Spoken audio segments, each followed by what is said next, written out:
Hi, this is Dr. Franklin Allaire from the University of Houston downtown. And in this video, we're going to go over the 5 questions that made up quiz number 2. And quiz number 2 focused on Science Teaching Competencies 3 and 4. So you'll remember that this quiz consisted of 5 multiple choice questions written in a style similar to what you will see on the science portion of your certification exam. All 5 of these questions focused on competencies 3 and 4. Competency 3 says, the teacher understands how science impacts the daily lives of students and interacts with and influences personal and societal decisions. And competency 4 says the teacher knows and understands the unifying concepts and processes that are common to all sciences. So let's take a look at these questions. Question number 1 says, as the teacher, you have a blank. This means that you are both morally and legally responsible for student safety and well-being while they are in your class. The choices here are informed consent, peer review, duty of care, and the honest reporting of data. In this case, the correct answer is going to be duty of care. Duty of care is actually a legal term, and just as the question suggests, it means that not only are you morally obligated as a teacher for your students' safety and well-being, you are legally responsible for their safety and well-being. And just to clarify, this means this goes for not just in your class, but throughout the school day, from the time the school day starts until that last bell rings at the end of the day. You are the teacher, you as a member of the faculty and staff at your school, you are, again, both morally and legally responsible for student safety. This is why they have teachers monitoring recess. This is why they have teachers monitoring lunchtime for the different grade levels, because no matter if it's a sort of a break or a free time, recess, in class, a special lunch, whatever, the student's safety and well-being is the responsibility of all of the faculty and staff at that particular school.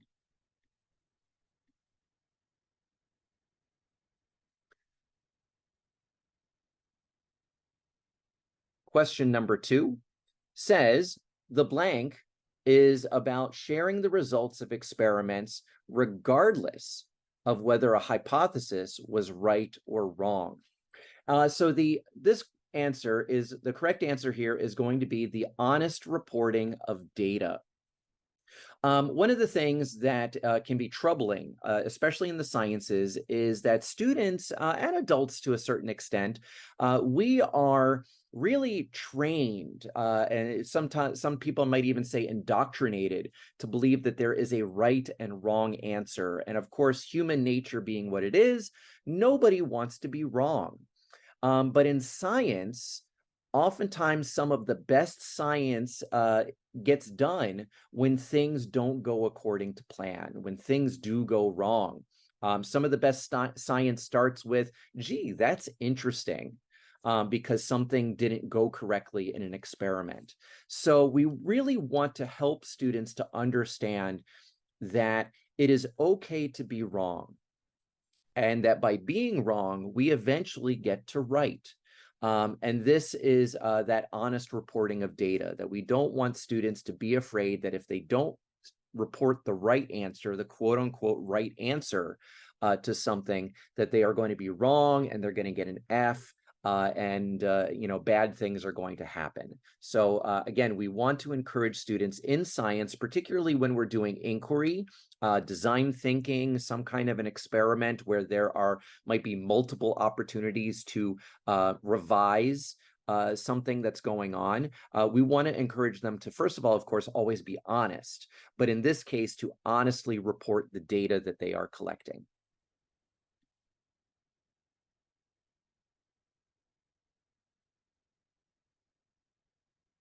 Now, question number 3 says, Milo and his family live next to a river. Which form of renewable energy would be the best to power their home? So this is an interesting question because all of these answers have the potential to be correct.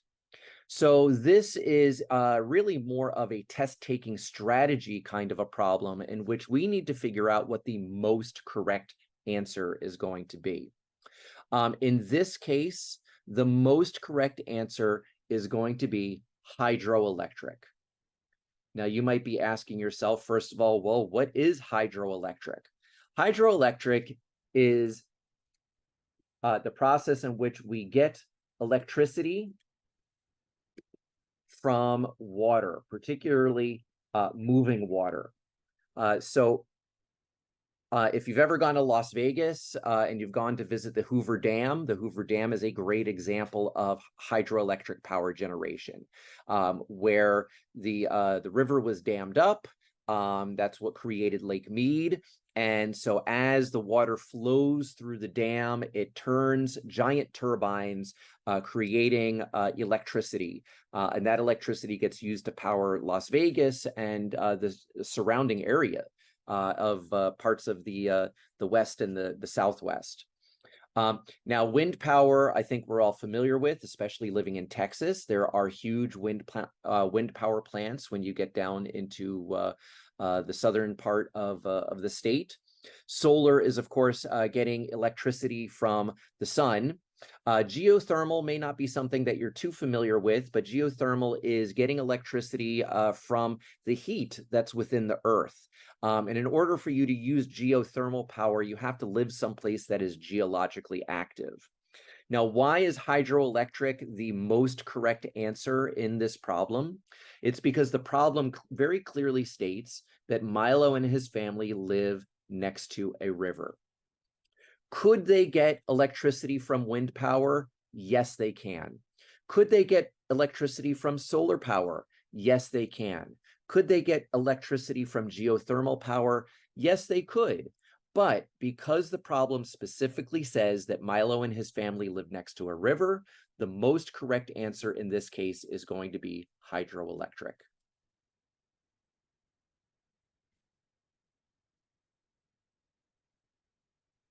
Question number 4 says, in an experiment, it's important to have a standard of comparison called a what?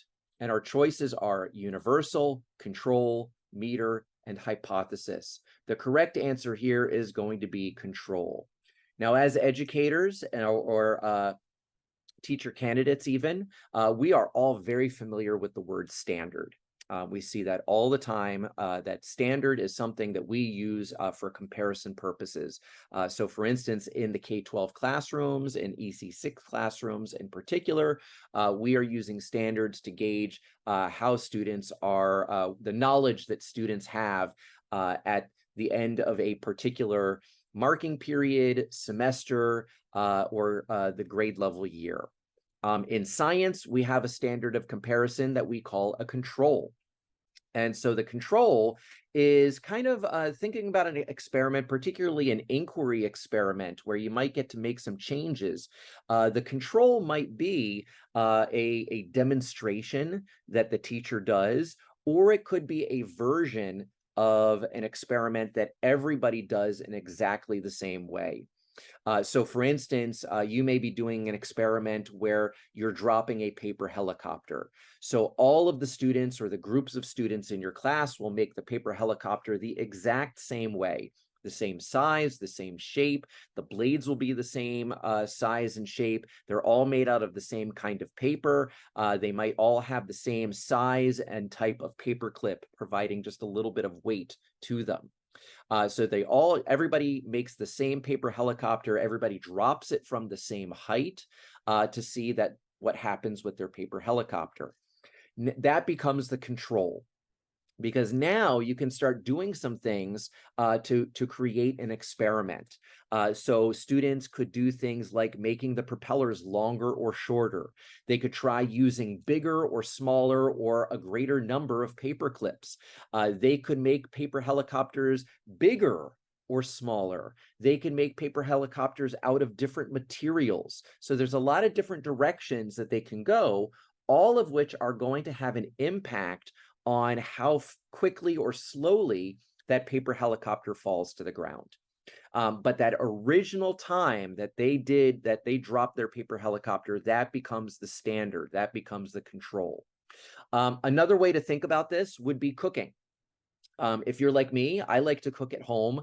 And sometimes if I'm making something for the first time, I will follow a recipe, and I'll follow the recipe pretty much letter for letter.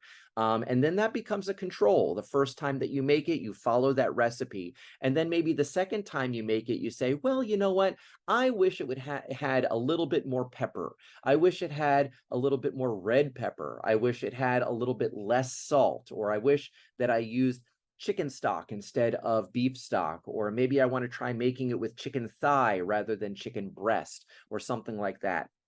But that first time you do the recipe, that the recipe itself becomes the control, and from then on you are doing an experiment, which really is what cooking to me is all about.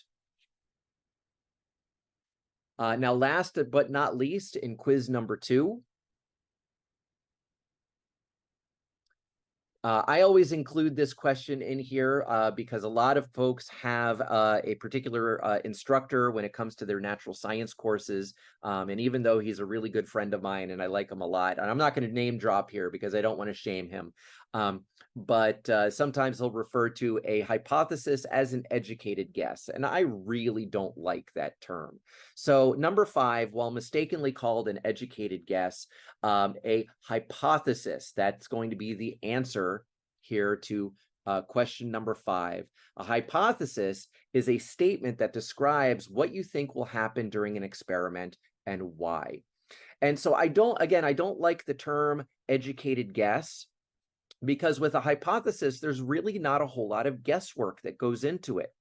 Because a hypothesis, a true hypothesis, when we're doing a science experiment, particularly again when we're doing an inquiry-based experiment, a hypothesis comes from, first and foremost, observations.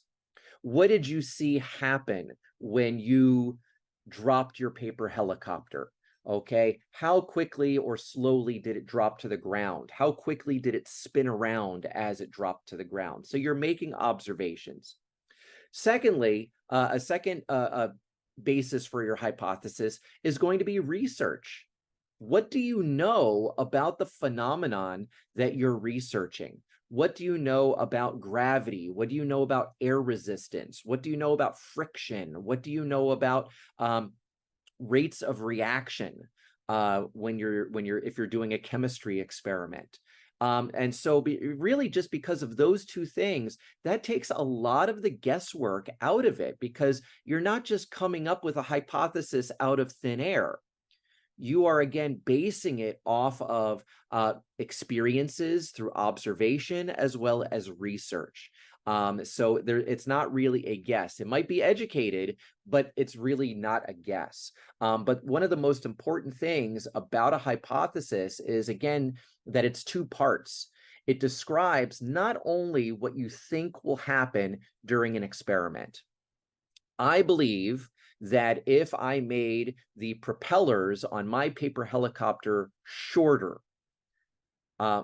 in half-inch increments, or by 5-millimeter increments or something like that, that the helicopter will fall faster to the ground, because, and then I would have my statement in there about why I think that that is going to happen.